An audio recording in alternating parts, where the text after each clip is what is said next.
আর আমি বারবার একটা কথা বলি যে এই দুনিয়াতে আল্লাহ ছাড়া আমাদের আপন বলে কেউ নাই। আপনি যাকে আপন মনে করেন না কেন, আমাদের সম্পর্ক আছে বাবার সাথে, মায়ের সাথে, স্ত্রী সন্তানদের সবার সাথে, আমাদের হক আছে, অধিকার আছে, সব ঠিক আছে। বিশ্বাস করেন আল্লাহ ছাড়া আপন বলে আপনার কেউ নাই।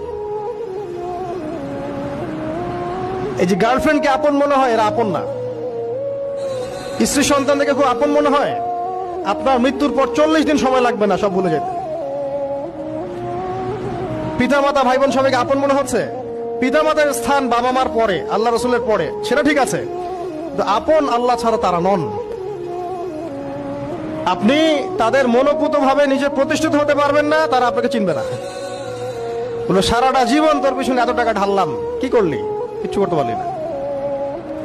আবার এখন যারা পিতা মাতা হয়েছেন, সন্তানদেরকে আপন মনে হচ্ছে, দেখবেন এই সন্তানকে আপনি আপনার মনোপুত ভাবে সম্পত্তি দিতে পারবেন না, ভরণ পোষণ দিতে পারবেন না, এই সন্তান বড় হয়ে আপনাকে বৃদ্ধাশ্রমে পাঠাতে পারে, নাউজুবিল্লাহ।